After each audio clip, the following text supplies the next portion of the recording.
Hello বাচ্চো, welcome to biohack NEET প্রস্তুতির জন্য বাংলা ইউটিউব চ্যানেল। তো নিট এক্সাম আর গুনে গুনে মাত্র 30 দিন রয়েছে, মানে 1 মাস। তোমরা যারা নিট 2026 দেবে, দেখো এইটা কিন্তু খুব একটা গুরুত্বপূর্ণ সময়। এই যে ধরো 22-23 লক্ষ স্টুডেন্ট যে এক্সাম দেবে, তাদের মধ্যে ম্যাক্সিমাম যে স্টুডেন্ট তারা কিন্তু এই সময়টাতেই তারা দিকভ্রষ্ট হয়ে যায়।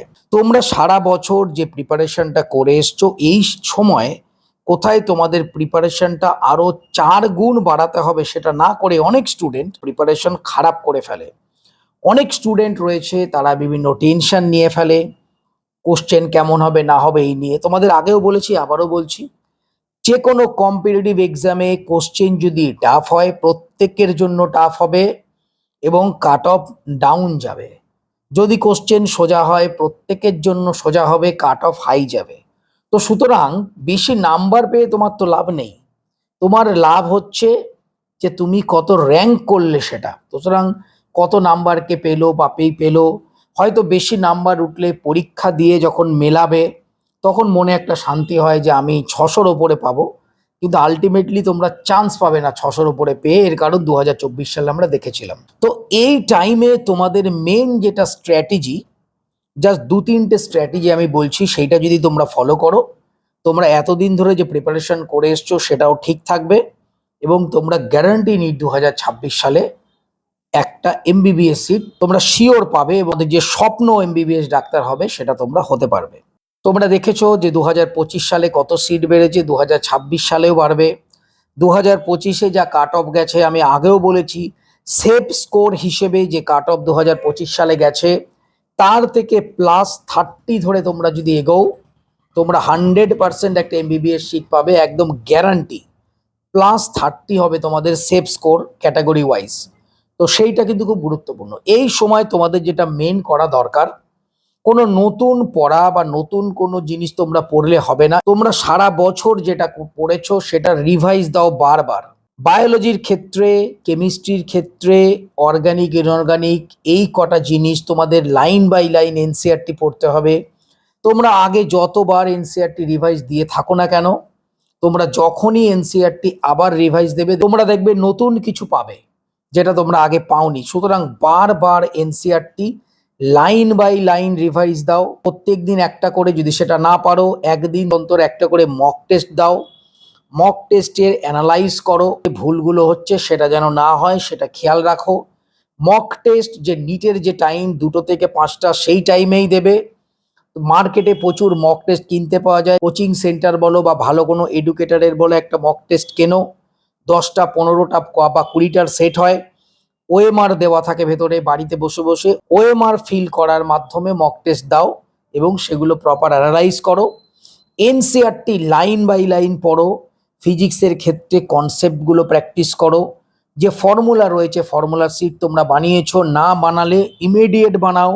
প্রত্যেক দিন একবার করে ফর্মুলাগুলো রিভাইজ করো, তাহলে কিন্তু তোমাদের সিওর শট তোমরা নিট ক্র্যাক করতে পারবে। তাহলে কোন কোন জিনিস একদমই করা যাবে না, টোটালি কন্ট্রা ইন্ডিকেটেড নিটের পক্ষে, সেটা হলো বড় বড় ভিডিও দেখে সময় নষ্ট করা। 2 ঘন্টা 4 ঘন্টা 5 ঘন্টার ভিডিও দেখে সময় নষ্ট করা। বই থেকে কিছু কোশ্চেন করো, কিছু ফিজিক্সের নিউমেরিক্যাল প্র্যাকটিস করো, বইটা রিভাইজ দাও, অনেক বেশি উপকার পাবে। আমি দীর্ঘদিন এই লাইনে রয়েছি, আমি প্রত্যেক বছর দেখি যে সমস্ত এডুকেটার, সমস্ত কোচিং সেন্টার এই টাইমে হাইপার অ্যাক্টিভ হয়ে যায়। তারা প্রচুর পরিমাণে ভিডিও দেওয়া শুরু করে, কিন্তু তারা সারা বছর তো দেয় না। যদি স্টুডেন্টদের জন্য তাদের এতই চিন্তা, সারা বছর তোমরা দেখবে না যে তারা কন্টিনিউ পড়াশোনার ভিডিও আপলোড করে যায়। খুব কম সংখ্যক এডুকেটার করে, ম্যাক্সিমামই করে না। তারা পরীক্ষার 1 মাস 2 মাস আগে অ্যাক্টিভেট হয় এবার, এবং পরীক্ষার 1-2 মাস অবধি তারা অ্যাক্টিভেট থাকে। তারপর এদের আর কোনো ট্রেস তোমরা খুঁজে পাবে না। আমি কিন্তু এক্ষেত্রে একটা জিনিস বলতে চাইছি না যে কেউ খারাপ পড়াচ্ছে, এটা কিন্তু আমি বলতে চাইছি না। প্রত্যেকটা এডুকেটার যারা বিভিন্ন কোচিং সেন্টারের আওতায় রয়েছে তারাও পড়াচ্ছে ভালো, সেটা নিয়ে কোনো দ্বিমত নেই। কিন্তু এই টাইমে ঘন্টার পর ঘন্টা ভিডিও দেখলে সময়টা তোমাদের নষ্ট হবে। তাহলে মেন তোমরা কি করবে, দরকার হলে লিখে নাও। নাম্বার 1, যেটুকুনি এতদিন পড়েছো নতুন কিছু না পড়ে সেটাই বারবার রিভাইজ দাও। বায়োলজি টোটাল কেমিস্ট্রির মধ্যে ইনঅর্গানিক অর্গানিক পার্টটা এনসিইআরটি লাইন বাই লাইন পড়ো। ফিজিক্স এনসিইআরটির ক্ষেত্রে তোমাদের বইতে যে বক্স করে দেওয়া আছে, বইতে যে সমস্ত নিউমেরিক্যাল সলভ এক্সাম্পল দেওয়া রয়েছে সেগুলো তোমরা করো, এবং তোমরা যত বেশি পারবে কোশ্চেন প্র্যাকটিস করো। এই সময় কিন্তু কোশ্চেন প্র্যাকটিসটাই মেন। বায়োলজি, ফিজিক্স, কেমিস্ট্রি যত পারবে কোশ্চেন প্র্যাকটিস করো। লাস্ট 10 বছর, 15 বছর বা 30 বছর যে বইগুলো পাওয়া যায় সেখান থেকে কন্টিনিউ কোশ্চেন প্র্যাকটিস করো। যত কোশ্চেন প্র্যাকটিস করবে তত ভালো। তার সাথে সাথে পারলে প্রত্যেক দিন একটা, না হলে একদিন ছেড়ে ছেড়ে তোমরা মক টেস্ট দাও।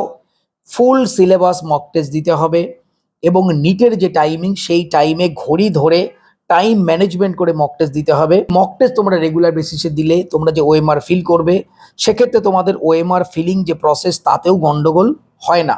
বহু সংখ্যক স্টুডেন্ট দেখা যায় কোশ্চেন জানা সত্ত্বেও ওএমআর ফিলিংয়ের সময় এর জায়গায় বিটা গোল্লা করে দেয়, বা অনেক সময় দেখা যাচ্ছে যে 15 নম্বর কোশ্চেনের জায়গায় 16 নম্বরে গোল্লা পাকিয়ে দিল। সেক্ষেত্রে কিন্তু তোমাদের নেগেটিভ মার্কিং হয়ে যাবে। তো সুতরাং ওএমআর নিয়ে তোমরা যদি প্র্যাকটিস করো, ওএমআর ফিলিং যে প্র্যাকটিস সেটাও হয়ে যাবে, টাইম ম্যানেজমেন্ট হয়ে যাবে, এবং সব কিছু হয়ে যাবে। সুতরাং এই টাইমটা দিকভ্রষ্ট না হয়ে প্রিপারেশনটা যেরকমভাবে বললাম সেইভাবে করো। 100% নিট 2026 সালে একটা গভর্নমেন্ট এমবিবিএস সিট কিন্তু পাবেই। সবাই খুব ভালো থেকো, মন দিয়ে পড়াশোনা করে চ্যানেলটা সাবস্ক্রাইব রাখো, নোটিফিকেশনটা অন রাখো নিট রিলেটেড যাবতীয় লেটেস্ট ইনফরমেশনের জন্য। টাটা।